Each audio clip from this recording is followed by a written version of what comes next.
Alors, ça serait intéressant de compter le nombre de fois où revient le mot livre, œuvre, auteur dans l'interview, dans l'entretien avec Alberto Manguel, qui est de ma génération, c'est-à-dire qui a été élevé dans ce culte des auteurs. Alors justement, notre table ronde de cet après-midi, la première, est en rupture avec cet héritage. Et je dois vous dire que moi, j'ai vécu effectivement en 1984 le premier rapport au ministre sur les illettrés en France, et que je me souviens de l'émotion et des remous que ça avait provoqué dans la presse, dans le monde éditorial, etc. La découverte du fait qu'une partie importante de la population française, scolarisée depuis Jules Ferry, c'est-à-dire plus d'un siècle, n'arrivait pas à se débrouiller avec les écrits de la vie quotidienne. Et au début, on disait oui, mais c'est les immigrés qui n'ont pas été à l'école chez eux, mais pas du tout. C'était des gens ayant accompli leur scolarité obligatoire en France qui se trouvaient en difficulté. Alors c'est vrai qu'on parlait déjà de crise de la lecture, que l'appétit des jeunes à l'époque, c'était pas pour les écrans numériques, mais pour la télévision, baissait.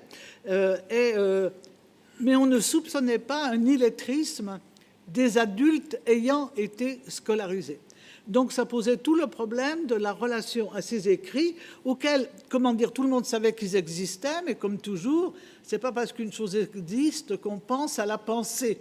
Disons que d'une certaine manière, elle était passée sous les radars et que c'est ce premier rapport qui nous a obligés à ne pas laisser sous les radars toutes les lectures d'usage, d'ordinaire, d'information, de documentation, les tribunes d'opinion, les textes argumentatifs des journaux et non pas des discours littéraires, les polémiques, les guides de travail.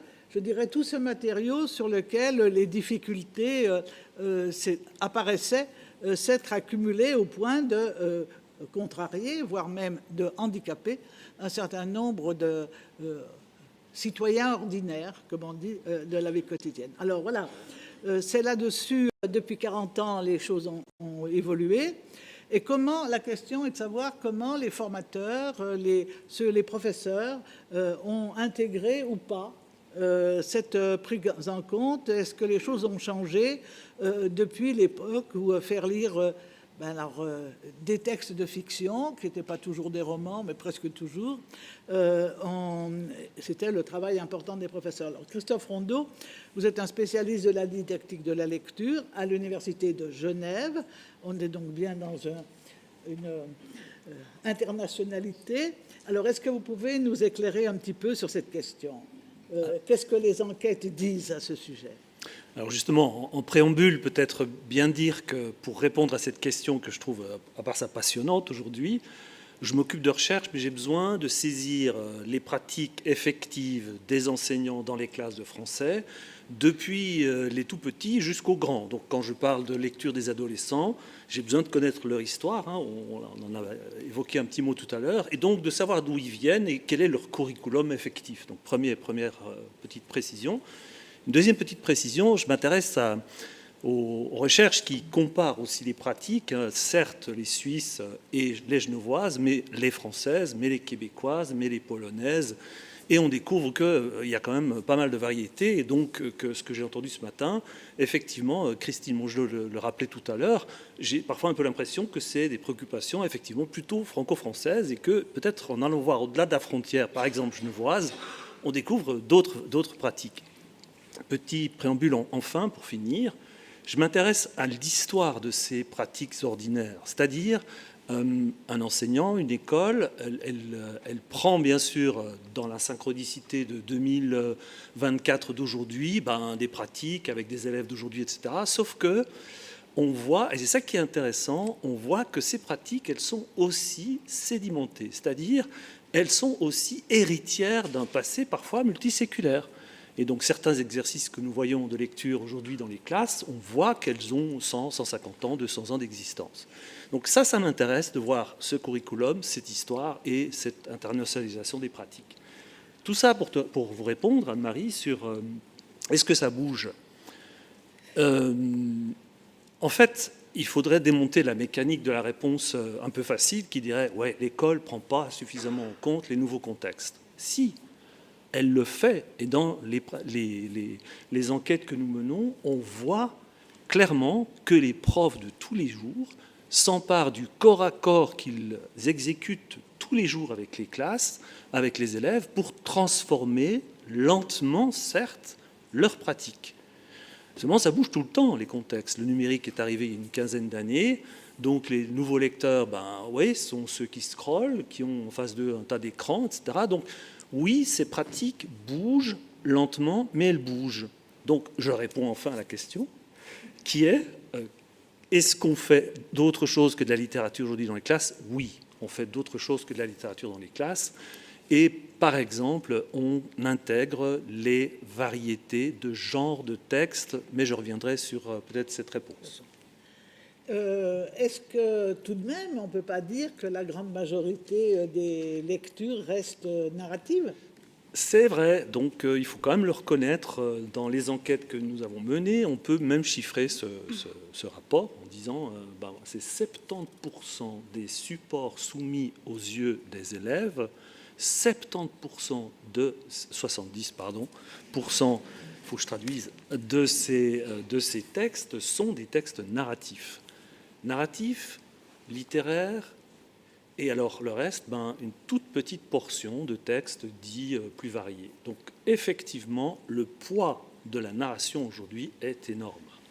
C'est de la narration fictionnelle ou de la narration d'expérience? Parce que ce n'est pas la même chose. Non, et c'est ça qui est intéressant, c'est de voir que selon les pays, on intègre cette narration alors fictionnelle, personnelle, avec d'autres problématiques. Je pense par exemple à ces fameux textes de témoignages que peut-être de ce côté-ci de la frontière, vous considérez moins comme de la littérature, mais pour un Polonais, pour un Suisse, pour un Belge, les littératures de témoignages donc, qui ont été transmises par ce qu'on pourrait appeler aujourd'hui des auteurs, c'est pas vraiment considéré comme des auteurs, sont des textes qui sont travaillés dans les classes.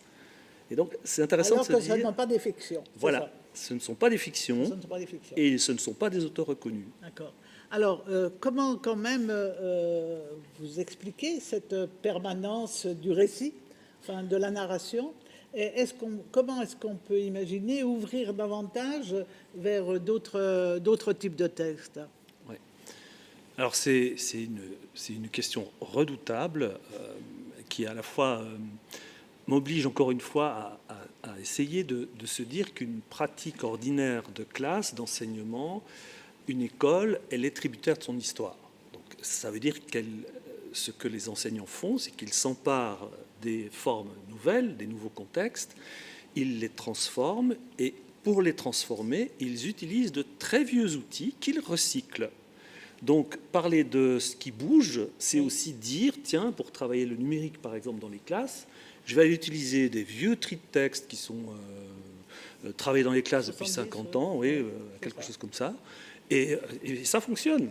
Donc, c'est ça qui est intéressant de regarder quand on s'intéresse aux enquêtes sur les pratiques ordinaires, c'est d'observer que ce qui bouge, c'est à la fois du recyclage d'anciens, mais aussi, bien sûr, l'intégration de... notamment toutes ces questions sur les écrans sur lesquels aujourd'hui vous lisez, et y compris moi, je lis, par exemple, droit aux lectures, l'annonce de ce colloque. Alors effectivement, c'est vrai que le numérique marque d'une certaine... l'entrée du numérique au lycée. Là, j'ai vu dans la vitrine des dernières nouvelles d'Alsace, il y avait des grandes affiches sur le lycée numérisé, Internet au lycée. Bon, je suppose que ça fait partie de l'actualité du journal ces derniers jours. Je veux dire, comment est-ce que les choses sont interprétées? Je veux dire que la dimension publicitaire des affiches des dernières nouvelles d'Alsace, c'est vrai qu'on imagine toujours que la nouvelle génération est plus habile que les anciennes dans le maniement des outils numériques, qu'ils sont beaucoup plus agiles, que quand on a un problème avec un ordinateur, il faut demander à un jeune et il va vous dépanner. Qu'est-ce que les enquêtes, disons, en tout cas en milieu scolaire, disent de ce côté-là? Alors c'est vrai que quand on regarde notamment ces pratiques liées au numérique, Alors là, j'aurais peut-être besoin de Juliette. Voilà, de Juliette qui va nous montrer. Alors je vous rassure tout de suite, je vais démonter un peu ces horribles graphiques que vous avez devant les yeux. Hein. Donc on va regarder juste les couleurs contrastées, puis le reste, on laisse tomber dans le détail. Mais dans une enquête qu'on est en train de mener, parce que les résultats ne sont pas encore tout à fait terminés, avec une équipe de Rouen, France, avec une équipe belge, Pierre Fastré, une équipe québécoise, Nathalie Lasselle, et puis nous, en Suisse romande, on essaie de comprendre, d'évaluer, de mesurer les compétences des adolescents aujourd'hui, à la fois les compétences déclarées, donc ce qu'ils disent qu'ils savent faire, ça c'est ce que vous avez devant les yeux, et puis on les soumet à des situations de production, par exemple de textes ou de réception de textes, et puis on leur demande voilà, de comparer des sources, etc. Et en observant ça, on croise évidemment ce qu'ils ont dit qu'ils savaient faire et ce qu'ils font effectivement. Puis, comme vous pouvez vous en douter, c'est le jour et la nuit. Donc, ce que vous avez devant les yeux là, c'est, on va dire, quand on demande très généralement à un adolescent est-ce que tu sais faire des choses avec Internet? Est-ce que tu sais... est-ce que tu peux, par exemple, lire des sites, comprendre des sites, les fabriquer toi-même? Et en bleu foncé, c'est oui, je sais faire. Donc, si vous regardez le graphique du haut, il y a beaucoup de bleu foncé, jusqu'à 80%. Le bleu clair, c'est je sais un peu faire. Donc, presque tous les adolescents savent faire. Ça, c'est ce qu'ils disent qu'ils savent faire. Alors, où ça devient intéressant et où peut-être on est un petit peu plus nuancé, regardez celui du milieu. Le petit A3, là, on voit deux grandes lignes noires. Les grandes lignes noires, c'est « je ne sais pas ». C'est-à-dire, ça n'a pas de sens pour moi, ça n'est pas pertinent. Et qu'est-ce qui n'est pas pertinent? Qu'est-ce qui n'a pas de sens? C'est quand je dois rechercher une information et que je dois, par exemple, créer un texte en lien avec l'information, c'est-à-dire ce qu'on appelait dans les années 80 les fameux textes fonctionnels. Et là, on voit que brusquement, silence radio, il n'y a plus rien qui se passe. Mais où ça devient intéressant, la slide suivante, Juliette, s'il te plaît, c'est quand on leur demande d'être un peu plus précis sur ce qu'ils savent faire, mais dans le détail de ce qu'est un site numérique, que c'est une lecture de texte documentaire. Et là, regardez, les bleus foncés et les bleus clairs ont singulièrement, se sont rétrécis, ont diminué. Entre ce que je dis que je sais faire très globalement et ce que je dis que je sais faire quand on me demande des détails sur ce que c'est qu'une communication, par exemple, un contenu communicationnel, une thématique, etc., là, je ne suis plus trop sûr. Et ce que nous confirmons dans nos recherches, c'est que quand on les confronte à une situation de communication effective, ils sont tout à fait perdus. Donc, entre ce que je me représente comme situation de communication, entre ce que je me représente comme un contexte de communication avec son émetteur, son récepteur, pour qui j'écris, pourquoi faire, quels sont les projets d'influence de ce texte, et quelles sont les ressources langagières que je dois mobiliser pour adapter mon discours. Donc quand on est là-dedans, dans ce détail-là, on sait plus faire. Par exemple, on pourrait avoir un exemple concret de ce genre de difficulté. Par exemple, on leur demande de prévoir pour une école, dans un petit scénario fictif, oui, un petit texte dans lequel il faudrait une image qu'ils vont choisir. On leur en propose plusieurs. Et il faudrait prévoir un petit texte sur le développement durable, par exemple, pour des enfants, des élèves ou des enseignants. Donc on leur demande plusieurs types de publics. C'est à moins de 10% des adolescents savent faire ce genre d'exercice. 10%. C'est évidemment minime. Et ce n'est pas parce qu'ils ne savent pas lire ni écrire, c'est parce que ces contextes de communication, du numérique notamment, proposent de nouvelles manières de lire aussi, notamment l'écran, l'information sur l'écran, qui, comme vous le savez, est séparé du lieu de stockage du savoir. C'est peut-être une chose qu'on n'a pas toujours pris en considération et qui sont de plus en plus intéressantes quant aux effets sur notamment les matérialités par lesquelles l'œil traduit en sens ce qu'il lit sur l'écran. Mais c'est encore un autre sujet. Alors, peut-être qu'on va essayer de savoir si, dans le contexte franco-français, ces informations internationales sont confirmées. Alors, Juliette Renaud, vous travaillez donc en sciences de l'éducation à l'Université d'Orléans. Alors, vous confirmez le diagnostic et à partir de quoi parce que bon, ce que j'en sais de vos écrits me laisse penser que vous n'êtes pas en dissonance, mais à partir de quoi? Tout à fait, on n'est pas du tout en dissonance. Alors, je voulais repartir, là, puisqu'on traite des usages spontanés. Les usages spontanés suffisent-ils pour pouvoir acquérir les compétences en lecture documentaire, lecture fonctionnelle, j'ai entendu aussi. Je repars de cette enquête CEDRE, qui est une enquête nationale française auprès des élèves de CM2. CM2, et quand on leur demande, en dehors de l'école, c'est-à-dire dans un usage domestique, finalement, tu lis pourquoi? Et on voit que le « tu lis pourquoi », eh bien, ils disent « moi, je lis pour apprendre ». Suivi de près par « je lis pour m'évader ». Et là, c'est plutôt des enfants de catégories socio-professionnelles plus favorisées. Et suivi de près par « je lis pour m'informer ». Donc là, toute catégorie socio-professionnelle, apprendre ou s'informer, là, on ne voit pas d'écart. Et finalement, pour près de 60% des élèves, l'objectif de la lecture, c'est apprendre. On lit pour apprendre. Alors ça interroge beaucoup parce qu'on se dit, modèle scolaire. Finalement, ils sont tout le temps confrontés à cette lecture pour apprendre. Et peut-être que ça suffit, peut-être que l'acculturation est suffisante pour acquérir les compétences, pour pouvoir lire ces types de textes. Alors, là, la différence avec Christophe, c'est que ça ne dit rien des supports. Là, on n'en sait rien. Est-ce que c'est un support numérique? Est-ce que c'est un support papier? L'enquête CEDRE ne permet pas de le dire. On ne le sait pas. On ne le sait pas. Donc, on est allé un petit peu plus loin.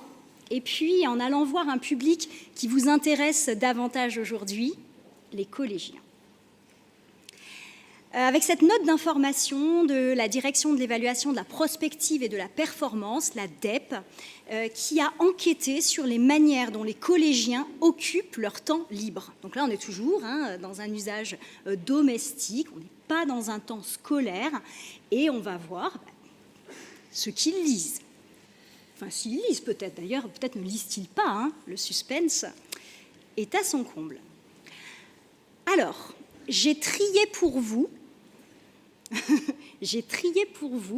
tout ce qui parle de lecture et tout ce qui ne traite pas de lecture. Alors, on parlait d'Internet, on ne le voit pas, mais là, j'ai un chat sur Internet avec les copains, aller sur Internet pour se distraire. Donc, vraisemblablement, lorsqu'ils vont sur Internet, c'est plutôt pour, là, s'amuser, se distraire. Voilà.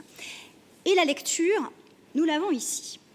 Elle commence avec lire des BD. 50%, 1 sur 2, qui lit des BD, lire des romans, lire des essais, et juste en dessous, aller sur Internet pour s'informer. On l'avait chez les élèves de CM2, s'informer. Très bien. Donc, ils vont bien sur Internet pour s'informer. On en a un peu moins, mais quand même, qui lisent des magazines, un quart, à peu près, regarder des documentaires. Alors, regarder des documentaires, j'ai été un peu ennuyée, je ne sais pas si c'est regarder... Des films. Des films, je ne sais pas trop, Mais en tout cas, voilà, dans activités régulières des collégiens pendant leur temps libre, finalement... La lecture arrive, pas dans des portions très importantes. C'est 1 sur 2. Et puis, si on poursuit dans l'enquête, on se rend compte que ce sont plutôt, là aussi, des élèves des classes supérieures. Voilà. Si bien que, à la question qui était « est-ce qu'un usage spontané suffit pour acquérir les compétences nécessaires pour lire, et notamment des documentaires, des écrits fonctionnels », eh bien là, on peut directement aller voir du côté encore de la DEP, la Direction de l'évaluation de la prospective et de la performance, mais sur Objectif 2030. Je ne sais pas si vous avez entendu parler de cette enquête. Objectif 2030 sont les objectifs que se donne l'Union européenne. Vous avez en bleu la France, vous avez en orange les autres pays de l'Union européenne, donc là où ils en sont, hein, la moyenne, et l'objectif eh bien, apparaît en vert. Nous sommes en 2024, hein, attention. C'est pour dans 6 ans. Donc là, c'était un petit point fait en mai 2021. Bon, j'avais rien de plus récent, mais quand même, ça n'augmente pas comme ça de manière prodigieuse. Vous avez le faible niveau en compréhension de l'écrit. Compréhension de l'écrit. Vous voyez, la France, les pays de l'Union européenne, et l'objectif qui est ambitieux. Mais attention, puisque tout doucement, là, on parle du numérique, eh bien, c'est ici. Le niveau en littératie numérique, la littératie derrière est entendue comme les textes pour apprendre, maîtriser les compétences pour lire pour apprendre. Eh bien, là, le niveau initial se confond avec celui de l'Union européenne et l'objectif est extrêmement ambitieux. Extrêmement ambitieux. Pour l'instant, on a 44% des élèves de 13-14 ans qui n'ont pas les compétences attendues et on veut un objectif moins de 15%. Donc, là, le gap, c'est ça, le pas à franchir, mais est important. Il est très, très important et donc, tout doucement, ça va nous emmener vers une nouvelle question. Alors, la question, c'est... bon, d'abord, je voulais peut-être rappeler aux gens qui ne sont pas franco-français, c'est qu'il y a un nouveau professeur qui est apparu dans les années 89 dans tous les collèges et lycées et qui est justement le professeur de documentation, qui n'est pas un bibliothécaire, qui est plus que ça. Et donc, qui d'une certaine manière pouvait être la personne ressource sur l'initiation à la lecture documentaire, aux lectures fonctionnelles, aux lectures, comment dire, dont le travail n'était pas cadré comme celui du prof de lettres, voilà, ou de France. Je ne sais pas comment il faut l'appeler. Alors, comment se font ces partages? Quelles sont les prises en charge? Qu'est-ce qu'on sait sur cette médiation? Puisque pour arriver à augmenter les résultats, il faut savoir d'une part faire le diagnostic des difficultés et d'autre part savoir quel médiateur peut y remédier. Alors voilà, 2 questions. Oui. Alors, diagnostic des difficultés, j'ai choisi de vous présenter les évaluations de début de 6e. Vous avez sous les yeux celle de 2023. Mais vous allez voir aussi celle de 2024. On vient d'avoir accès aux résultats. C'est tout récent, hein, il y a quelques jours, donc c'est pareil. Voilà, c'est exactement la même chose. Pour déjà se rendre compte du corpus qu'on soumet aux élèves de 6e. Donc là, c'est un texte documentaire sur le sommeil. Et vous allez voir qu'il est composé de plusieurs parties. Là, elles sont toutes alignées, mais en fait, ce n'est pas vraiment ça. C'était sur un écran d'ordinateur, et à chaque fois que vous voyez des pointillés, c'était un nouvel écran. Donc, c'est un format liseuse. Hein, un format liseuse, vous voyez une image. En dessous, il y a un sous-titre, un titre, des paragraphes. Donc, on a bien les codes du documentaire. Donc là, j'ai mis une animation qui tourne les pages, mais en fait, ce n'était pas des pages papier, hein, c'était vraiment sur écran. On voit là un graphique, un titre. Enfin, on a voilà, un texte qui veut expliquer quelque chose à quelqu'un avec tous les codes du documentaire. Et était suivi un travail avec un questionnaire où il y avait 9 questions. C'est un QCM avec 9 questions. Et donc, on va regarder ce que ça donne finalement, quels sont les résultats, et ça va nous permettre d'aller cibler les difficultés que les élèves ont rencontrées. Peut-être faut nous présenter rapidement le contenu du document sur le cycle du sommeil, pour qu'on comprenne mieux le cycle du sommeil, on a beaucoup de documents d'actualité. Tout ce qu'on entend actuellement, les écrans, la lumière bleue, ce qui empêche de dormir, les jeux vidéo, l'impact. Voilà. Donc on est sur des questions vraiment actuel, c'est pas possible qu'il n'ait pas déjà entendu parler de la thématique qui est présentée dans ce corpus. Vous voyez, entre 2022 et 2023, on va dire que quand il y a 70%, c'est bon, la compétence, on peut considérer qu'elle est robuste. Bon, là, c'est quand même en dessous. Et nous, on va juste faire une focale sur... Alors, mes loupes sont un peu décalées. La question 4, où on a un faible pourcentage, et les questions 7 et 8. Et on va aller voir quelles compétences ce test voulait évaluer et ce qu'ils ont fait réellement, nos élèves de 6e. Donc, par exemple, pour la question 4, avec 42,7% de réussite, on voulait savoir s'ils savaient retrouver une information explicite. Retrouver une information explicite, c'est une compétence qui est dite simple. Alors, elle n'est pas vraiment simple, en fait, c'est difficile, mais elle fait partie des compétences simples. Donc là, il y a eu une première surprise, c'est de se dire que même les compétences simples ne sont pas forcément maîtrisées par un élève qui entre en 6e face à ces textes documentaires. Ça veut dire qu'elle est donnée clairement à l'intérieur même du texte ou de l'image. Alors, on va regarder, on va la décortiquer, cette question. Donc ça, c'est ce qu'ils voyaient vraiment. C'est le format liseuse, avec une partie du texte, et puis la question juste à côté, le stress est provoqué par, et il y avait des réponses. Alors, quand même, j'attire votre attention au-dessus du texte, format liseuse, il est écrit « lire attentivement et répondre aux questions ». Alors ça interroge quand même, parce que quand on sait qu'un documentaire, justement, ça ne se lit pas comme un roman, mais ça se lit avec une intention de lecture, là, la consigne risque quand même de mettre les élèves en difficulté. Parce qu'avec le nombre de mots compliqués dans ce texte, ils vont essayer de tout lire et à la fin de se dire « je suis complètement noyé ».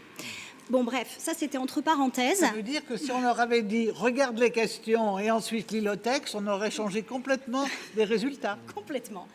Et là, on induit une stratégie qui, déjà, n'est pas fructueuse. Enfin, ils vont déjà se mettre vraiment en difficulté. Et donc, ce qu'il fallait faire, les stratégies, quand on est expert, on sélectionne le bon sous-titre. Ouais.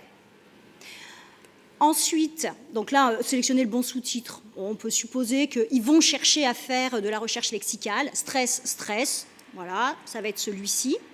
Ensuite, ils vont lire le paragraphe pour vérifier. Et puis, ils vont voir que oui, c'est bien la violence des jeux vidéo. Puis en plus, on retrouve le même mot, violence, violent. Donc, ça confirme l'hypothèse. Sauf que quand on est un lecteur expert, on ne se laisse pas distraire par une stricte recherche lexicale. Par exemple, sédentarité apparaissait 2 fois, et en plus au début du texte. Et comme on leur avait demandé de lire tout le texte, il y a des chances pour qu'ils cochent la 4e réponse, parce que l'excès de sédentarité, ça apparaît 2 fois. Donc, voilà. Et sédentarité, ils savent ce que ça veut dire?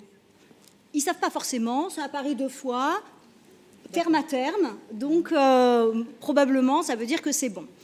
La lumière des écrans, vous voyez, il y a aussi le mot lumière, donc là aussi on peut avoir envie de cocher, non pas parce qu'on a très bien compris finement le paragraphe, mais parce que le mot est cité. Et puis en plus, parce qu'il y a les connaissances personnelles. On a dit que ce texte faisait appel à un certain nombre de questions d'actualité avec la lumière bleue. Donc, on peut avoir envie de cocher la lumière des écrans. Et puis, on a mélatonine. Alors là, pareil, ils risquent de pas du tout savoir ce qu'est mélatonine, mais ce mot un peu étrange, qui en plus est cité dans le texte, eh bien, ça donne envie de cocher mélatonine. Donc, il fallait cocher la violence des jeux vidéo, et voilà ce qu'ils ont vraiment fait. Ils ont coché la lumière des écrans. Ils n'ont pas... Et voilà. Et donc, le poids des connaissances personnelles, et c'est la conclusion de cette enquête de l'ADEPE, en disant, mais finalement, ça a pris le dessus sur le texte. C'est ce qu'ils savaient, ils se sont laissés porter par leurs connaissances, en se disant, ça doit être ça. Ça doit être ça. peut-être n'ont-ils même pas vérifié dans le texte. Et donc, si on regarde dans une autre enquête, là qui est une enquête internationale, c'est PIRLS, le Programme international de recherche en lecture scolaire. À 10 ans. À 10 ans. Si on regarde les pratiques ordinaires qui intéressent tant Christophe, eh bien là, on regarde les pratiques ordinaires dans l'Union européenne, on voit pour la compétence comparer ce qu'ils ont lu à des faits qu'ils ont vécus. Comparer ce qu'on lit à ce qu'on a vécu. Qui même peut être un petit peu plus général, se dire mobiliser ce qu'on sait sur un sujet et aller comparer dans le texte. Eh bien, en France, on en a 41% qui le font régulièrement pour aborder ces textes. Et dans l'Union européenne, ils sont 82% à le faire. Il y a un écart quand même qui est colossal, qui est de moins 41. Et d'entraîner les élèves à dire ça c'est ce que tu sais, ça c'est ce que tu penses, ça c'est ce que tu crois, c'est ton opinion, mais on va aller vérifier dans le texte, eh bien c'est travailler de manière plus massive dans les autres pays de l'Union européenne. Alors est-ce que c'est pour ça qu'ils ne sont pas allés jusqu'à comparer leurs connaissances, ça? Et dans l'autre question, 7 et 8, en fait c'était la même compétence qui se cachait, donc il y a 42,7% de réussite, 38,4%. Là, c'était la compétence mettre en relation différentes informations. C'est pas évident, ça. Ça, c'est une compétence complexe, en tout cas plus complexe que celle qu'on vient de voir. Et là, voilà, avec la question 8, ce à quoi les élèves étaient soumis. Jouer à des jeux vidéo non adaptés à son âge peut provoquer des cauchemars. Cette information n'est pas dans le document, elle pourrait se trouver dans le paragraphe. Et là, on fait plusieurs propositions. C'est dur, hein, cette question. Elle est très difficile parce que là, pour le coup, à l'école, au collège, que ce soit à l'école élémentaire ou au collège, on a assez peu ce type de questions. C'est-à-dire qu'il demande une interprétation du texte. C'est très difficile. Oui. Et il y a le mot paragraphe. Elle pourrait se trouver dans le paragraphe, donc ça veut dire qu'il faut savoir ce qu'est un paragraphe. C'est pas évident. Oui. Pas évident. C'est plus que la mélatonine. Quand même. C'est plus que la mélatonine. Et là, il y a des propositions. Et quand on regarde le protocole pour l'évaluation nationale, voilà ce que disent les concepteurs du test. Ils disent, c'est l'élève, hein, il montre ainsi sa compréhension de la structure du document. C'est ça ce qu'ils cherchent à évaluer ici, les concepteurs du test. Il montre ainsi sa compréhension de la structure du document et sa capacité à naviguer dans ce type de support en s'appuyant sur les sous-titres pour effectuer une lecture ciblée. Eh bien oui, parce que justement, les concepteurs du test, d'ailleurs c'est étrange qu'ils aient écrit « lire attentivement et répondre aux questions », ils savent bien que pour un documentaire, il faut une lecture survol, une prise d'information, qui va permettre de lire de manière linéaire certains passages. Et là, ils veulent voir si les élèves sont capables de cette navigation pour pouvoir choisir, pour avoir une lecture ciblée. 38,4% de réussite. Alors, comment ces médias influencent-ils le sommeil? C'était la bonne réponse.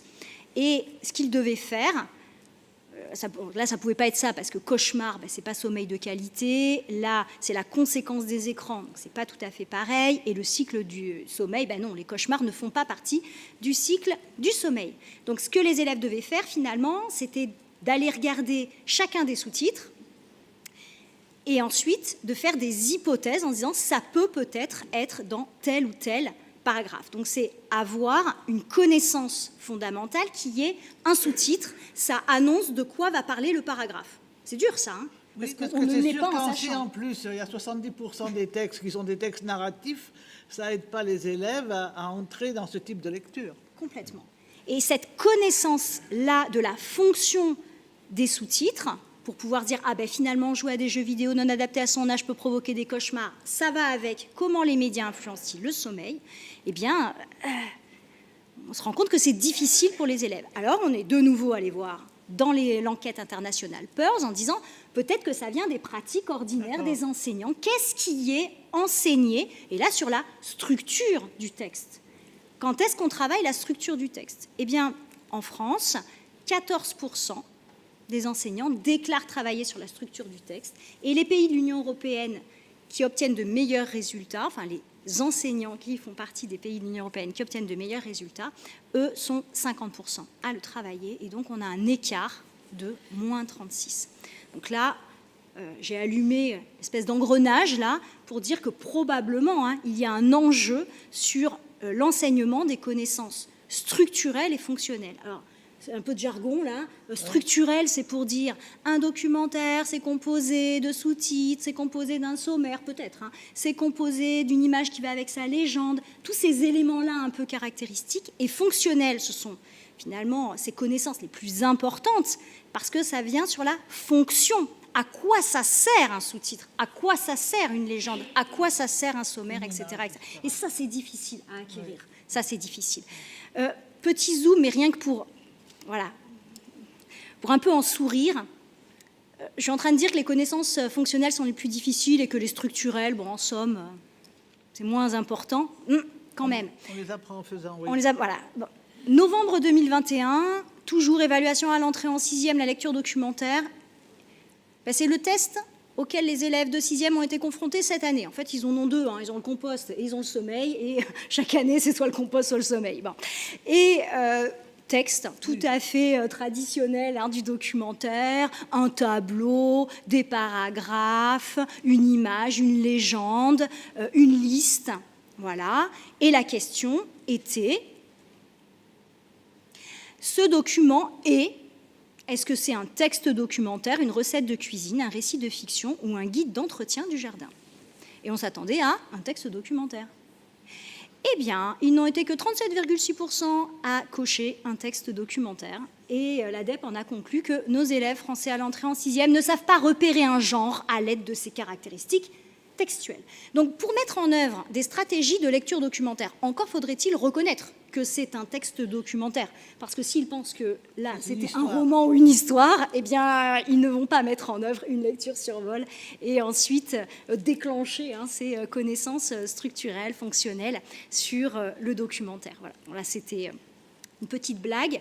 Je conclus avec ça. Savoir lire des documentaires au collège, c'est probablement savoir activer ses connaissances personnelles sur le sujet.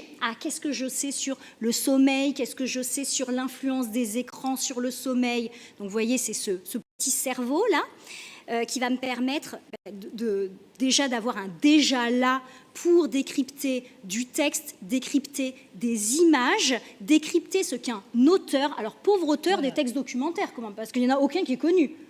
Voilà. Alors que quand même cet auteur, il veut expliquer quelque chose à quelqu'un, lui-même a des connaissances, lui-même a un objectif, il veut absolument expliquer tel ou tel phénomène, il se base sur des connaissances supposées de son lecteur, en disant je m'adresse à des tout petits de maternelle, c'est pas tout à fait la même chose si je m'adresse à un adolescent ou à des lycéens. Il fait l'hypothèse qu'ils savent déjà telle ou telle chose. Bon. Alors ça, jusqu'en 98, c'était Kinch qui a dit, bon, ça se résume un peu à ça. Peut-être, alors il y en a d'autres d'auteurs, mais j'en ai choisi deux, là, Rouet et Potocki, qui ont écrit un article en 2017 en disant, attention, c'est pas que ça la lecture documentaire. La lecture documentaire, c'est lire avec une intention de lecture.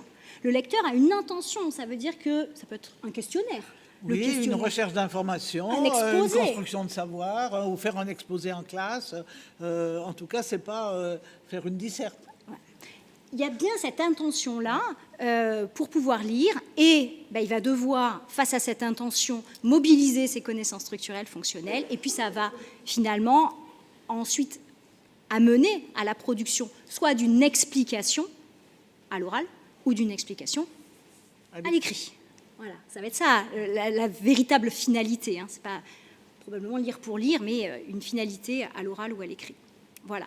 Et donc, qui l'enseigne, ça y est, j'y viens, Anne-Marie. Alors, qui sont les médiateurs? C'est un peu la patate chaude, cette lecture documentaire au collège. La patate chaude, c'est les professeurs de français qui disent moi, j'ai déjà un programme énorme en littérature, donc là, apprendre à lire les documentaires, c'est bon, ça va être compliqué. Ou alors, je le vois en français, quand ça permet d'avoir un apport historique. Par exemple, on fait Victor Hugo, eh bien, si on lit sur la vie de Victor Hugo, ce qu'il a vécu, ça permet d'avoir un éclairage sur ses textes. Et donc là, pourquoi pas? Est-ce qu'on a la même chose à Genève sur l'éclairage documentaire sur les auteurs? Ben, pour nous, votre discipline documentaire, si j'ai bien compris, et les professeurs documentalistes, c'est bien Oui. ça? C'est une espèce de création extrêmement originale, puisque ça n'existe pas chez Ça nous. n'existe pas chez vous. Donc voilà, donc on est très intéressé de voir les effets sur vos élèves et puis surtout de voir comment ces documentalistes vont gérer le temps avec les autres disciplines, les autres collègues. Alors, J'ai l'impression que vous chargez la barque là quand même. Alors justement, parce que si c'est pas fait en français, alors il y aurait des documentaires en histoire, en géographie, en sciences. Là, on dit, moi j'ai les connaissances disciplinaires. Là, il y a déjà un programme qui est vraiment très important. Donc oui, je veux bien faire un peu de méthodologie, mais enfin franchement.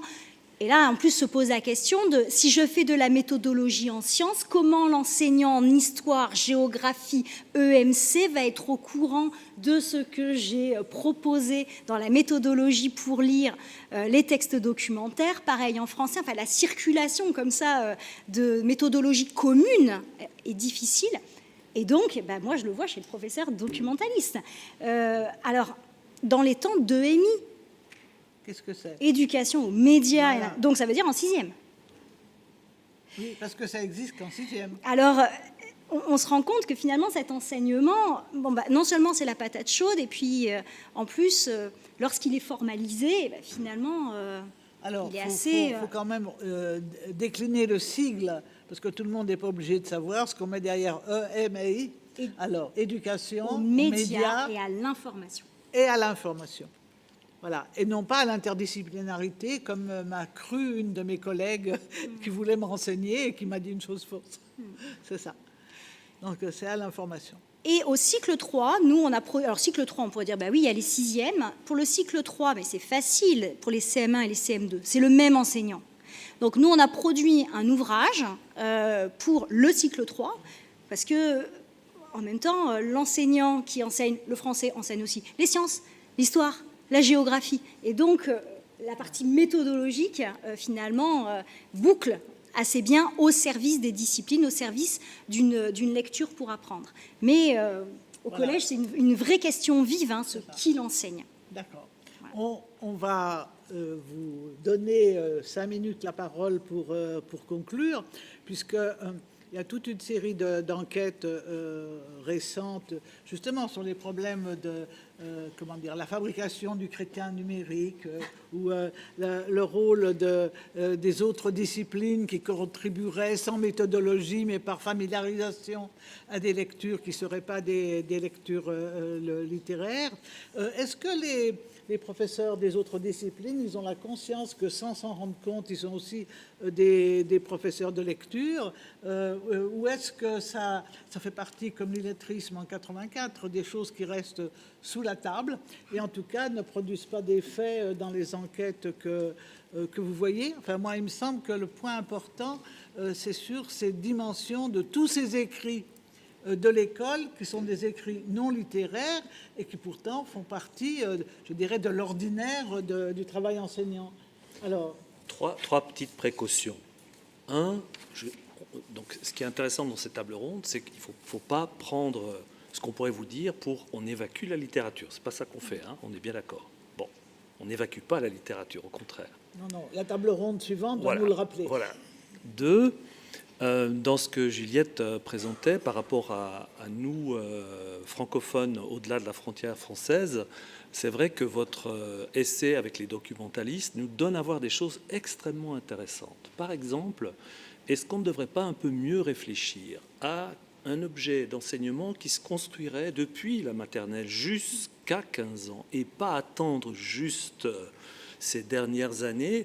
L'autorialité, par exemple, pour ne prendre que cette notion extrêmement intéressante pour nos collègues de l'Infocom, c'est aussi des notions que nous travaillons en littérature de jeunesse, c'est aussi des notions que nous travaillons en littérature et dans la réputation littéraire des textes. Donc, cette autorialité, si on pouvait la construire de manière continue, avec une cohérence qui va de l'école primaire à l'école secondaire 1 et secondaire 2, il me semble qu'on aurait peut-être une chance d'avoir des outils pour lire, mais qu'on trouverait du coup dans d'autres disciplines et qui s'installeraient autrement.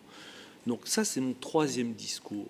Moi, je n'ai pas voulu vous montrer des chiffres en vous disant les ados ne savent pas faire. Ce n'est pas ça que j'ai voulu faire, hein, on est bien d'accord. C'est ce que l'école pourrait faire, grâce à ce qu'ils nous montrent qu'ils ne savent pas faire. C'est bien ça que je suis en train de vous montrer. Et dans les analyses que nous avons menées, on ne mesure pas les compétences des adolescents. On mesure des compétences en situation dite scolaire de lecture de texte, qui n'est pas tout à fait la même chose. Donc, toutes ces précautions mises à part, je voulais être assez clair là-dessus.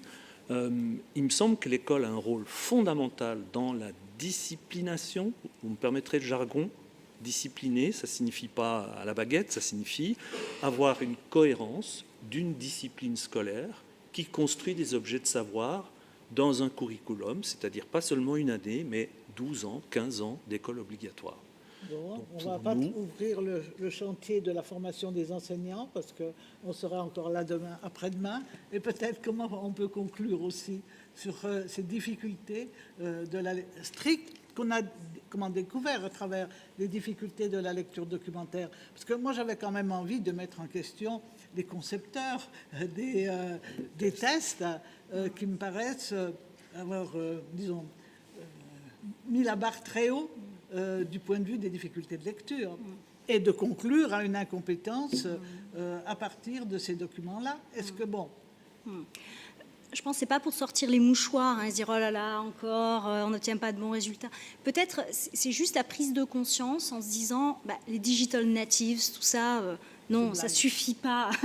Ça ne suffit pas d'être né avec une tablette dans les mains, ça ne suffit pas. Ce sont d'autres compétences et que si on ne les enseigne pas, on laisse le milieu familial les prendre en charge et donc on creuse les écarts entre les élèves et selon leur milieu social. Et moi, je voulais vraiment conclure là-dessus en disant faut l'enseigner parce que sinon on laisse les écarts se creuser. Exactement. Ça ne s'apprendra pas tout ça. Exactement. Bien, eh bien, je vous remercie et on va revenir à la littérature, mais après le café, non? C'est ça? Après. Ah non, d'accord. Alors, continuez d'être réveillés.